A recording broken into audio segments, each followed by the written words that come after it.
Gearing up for the V8 Supercars are coming across here in May, and we would have seen on the weekend the Clipsal 500. It is one of the biggest festivals in Adelaide, and it is a great one. Garth Tander joins us now. Garth, to announce the big launch this weekend. Yeah, tickets went on sale yesterday actually, and it's just was here to announce that and to be part of all that, and it's obviously a big weekend for V8 Supercars and more importantly for motor racing in Western Australia. It's something I'm passionate about. I'm from WA, so it's not often I get to come home and sprout about car racing. So good opportunity.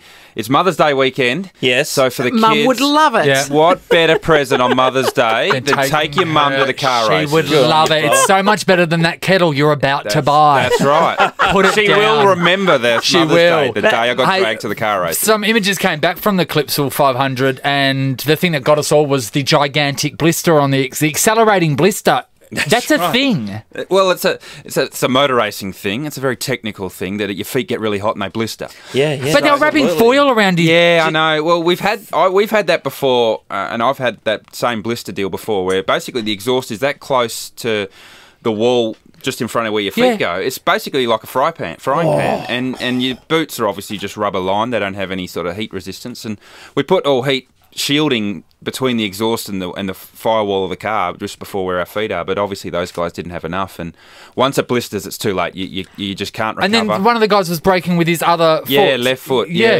Said it was fun. It's probably not the best place to start learning how to left foot brake on a street circuit with all that concrete around you. God. So when you've got those blisters, how long does it take before your foot comes good again? Well, a couple of the guys, I think Lee Holdsworth got it on Saturday. Yep. It wasn't going to recover again for Sunday. So I saw those guys Sunday morning and they were limping before we even did the Sunday race. So it'll take weeks for that to recover. Of course, because that is incredible. It's the whole top pad of the foot. It's a burn. It's literally a burn. So it's not just like a friction blister. It's not an ordinary blister from your shoes not fitting properly. It's a burn. So it takes, you're talking third-degree burns type deal. Yeah, so the Army guys reckon they used to have, when they were doing long pack marches, they used to then get a needle and inject Benadine into the area and just dry. That looked like a lava lamp. Can you imagine how much that stings? But that's what they used to do. Yeah. Tough. We're looking forward to the V8s coming back here at Barbagallo. Do you think that we could get it to a stage where it is like in Adelaide and maybe Sydney, the last race of the year, where it's just a big festival rather than just the one race? You know what I mean? Well, they looked at actually doing a street race here in Perth. Oh, you reckon it'd be good? And look, they couldn't make the numbers work, and they couldn't. I mean, there's obviously a lot of disruption with street circuits. I mean, if you speak to anyone in Adelaide that didn't actually go to the car race or wasn't a big fan of car racing, they do disrupt the streets a lot. And, sure. The CBD here in Perth is not known for its great traffic flow, so any more disruption might be an issue. So we wouldn't have it on Riverside Drive? So to have it, no, probably not Riverside Drive. It would look fantastic and would showcase off the city really nicely, but they've decided that Barbagallo Raceway is the place to do it, and it's actually great. WA government, through Events Corp, have invested a huge amount of money up there to help improve the facilities, and that'll continue to grow and get better over the next 10 years. So, it would be fantastic to have that type of thing, because you could either do it, the South Perth foreshore, maybe even down Freo down there, but it is a huge disruption to everyone else that uses those precincts for 362 other days of the year. Yeah, sure. We rock into town. It takes around 3 months to set up Clipsal and about another 2 months to pull it down. But then again, you know what? I think that some things like that, even though they're hard and people complain, are worth it. Financially, really would be. Yeah. Well, I mean, that's the thing. I mean, and it's got to work. It's got to, we had the Red Bull Air Race here for a couple of years, and the maths have got to work. You've got to work out, the disruption to the people, the disruption to the businesses in the precinct versus the return for the state and the return for the government. At the end of the day, the government are investing and wanting a return on that investment. So, look, I think Perth looks fantastic. It would showcase really nicely, but the government have decided that the best way forward for motor racing WA is to continue to develop the precinct up at Barbagallo Raceway. And what that also does is it provides a permanent facility for young guys to go up and, if they want to drive their car fast and they want to have a bit of fun with their car, go do it in a controlled environment on a racetrack. Don't do it on the road. You're right. So the government's also investing to be able to do that and have a place for those younger guys to go and get that out of their system. That's good, mate. You can see merit in that, definitely. Because over the weekend I saw about 10 or so guys having a bit of fun on the road. Yeah, and they shouldn't be doing that because there's too many sad stories out there. And there are environments to do that, and Barbagallo Raceway is definitely one of them. Now, GT, we did see Nissan and Mercedes unveiled for the first time in race competition over the weekend. It'd be great for us to be able to see them here in May. What was your take on them? They weren't highly successful. No, look, I mean, it's going to take them a while to really get up to speed because, you think about Ford and the Holden have been involved with V8 Supercars for the last 20-odd years, with V8 Supercars alone, involved in Australian motorsport forever. So there's a huge amount of information, huge amount of technology that particularly those two manufacturers, the existing manufacturers, have built up. Nissan and Mercedes come in, and really both those deals were announced quite late, especially the Mercedes deal. I think they were 100 days to get ready for Adelaide. Yeah, right. So maybe that's why those guys didn't have time to put the heat shielding in. But we forgot it. But look, it's going to take them a while to get up to speed. I would expect really 6 months before they're consistently able to have the speed to run inside the top 10.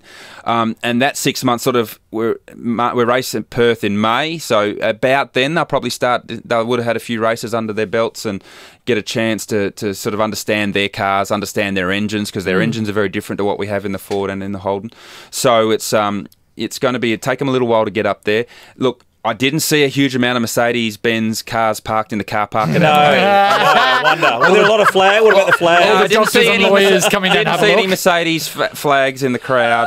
That's not to say that won't grow. I was going to say, there's a lot of future. Ferrari fans that aren't driving Ferraris. That's possible. But are Nissan fans strong? Nissan fans? Look, Nissan has a motorsport history in Australia. Well, the Skyline dominated GDR, they dominated, killed it for a while. and it went out in a massive blaze of glory. A great friend of mine, Jim Richards, called the crowd a big pack of Yes, that's a-holes to send Nissan off. So there is a huge amount of interest behind the Nissan and the Mercedes. And look, we had the official test day in Sydney at the beginning of, or about mid-January, and there was 18,000 people there for a test day just to watch the cars come and practice. Wow. And then we saw Eclipsal record crowds, and I think a lot of that is because of the intrigue and the interest about, well, what's an actual Mercedes V8 supercar all about? And Nissan, do they even have a V8? What's that all about? Someone driving a Lancer. Well, maybe Mitsubishi in the future. Yeah, you never know. There's a lot of interest and a lot of intrigue, and I think as the year goes on, we're going to see big crowds because there's a lot of intrigue to come and actually see the two new manufacturers take on the two old manufacturers. Now, it's only good for the sport, obviously. Yeah, that's right. Now, your Mrs. Leanne is a very talented driver as well. Yes. How's she going? Well, Leanne's we've just had baby number 2, but Sebastian was born last week. Does she drive herself to the emergency room? No, I had to do that one. Oh, okay, that's nice. She does a bit of racing, and actually we're planning on her having her first race back this weekend at Barbagallo, and it's Mother's Day that she'll be racing on, which will be pretty cool. Do you both sit around and talk about cars together? No, last thing we talk about is cars. Really? So not about this industry? No? No, because, I mean, obviously, look, we obviously involved in the industry, and that's our day job, 9 to 5, and it can be all-consuming, so the last thing you talk about is, what we are doing all day, every day. Yeah. I mean, with 2 kids under 2, at the moment, the biggest thing we talk about is how many nappies we went through. Yeah, sure. Day. Yeah, how tired you are. And whose turn it is to get up. Yeah. So, Garth, will she be racing against in Casey Stoner's class then? No, she'll be in the... if it all works out, we've still got to get a few deals over the line, but if it all works out, it'll be in like the single-seater open-wheeler category. So she's just racing for fun. She actually used to race in the category that Casey's just started racing in, the development series, or they call it the Dunlop series, which is the series just below V8 Supercars. It's like the junior series. Yep.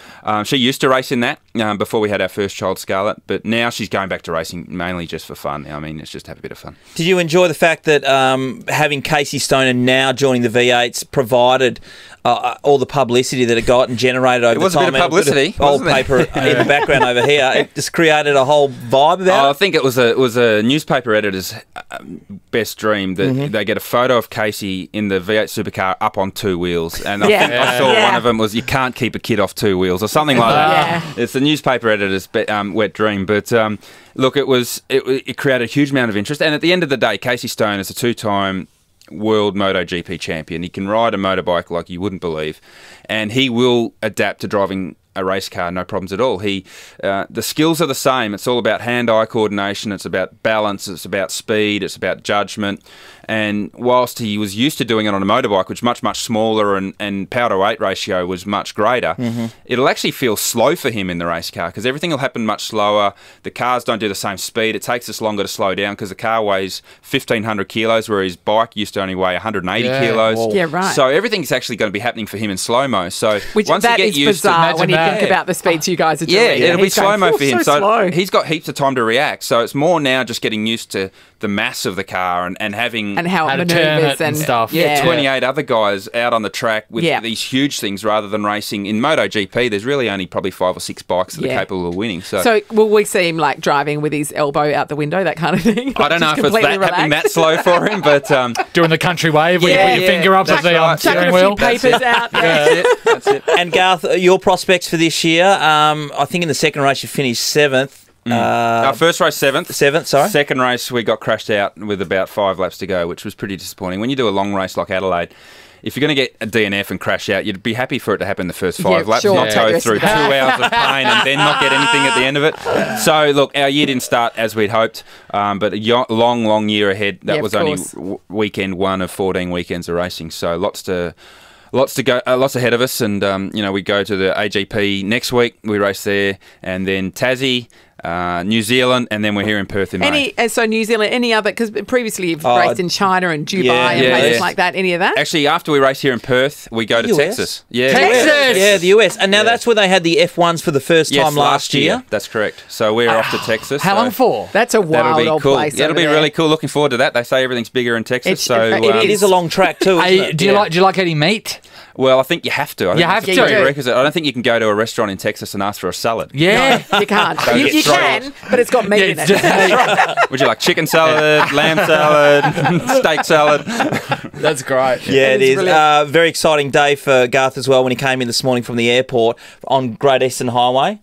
All lanes were open. Seriously? Unbelievable. Yeah. Good morning to everybody out there this morning. Well, I think they did because I landed and I knew I had to get here into the studio in a hurry, and I got onto Great Eastern Highway fully expecting to be on the Great Eastern car park, and it was open, 4 lanes, and I've been coming backwards and forwards to Perth the last 5 years, 2 or 3 times a year, and they've been roadworks have been going on, so it's been the same for so long. That just seems unnatural. I would have been frightened and got off. Well, I actually thought, is this road closed? Yeah. Are they shooting a movie? No one on here. This? Have I snuck through some barriers? We've got late night shopping. It's all happening in Perth. Treat you very well here, Garth. Shopping. Very well. Well, tickets, you get them through ticketek.com.au. It's happening the 3rd to the 5th of May.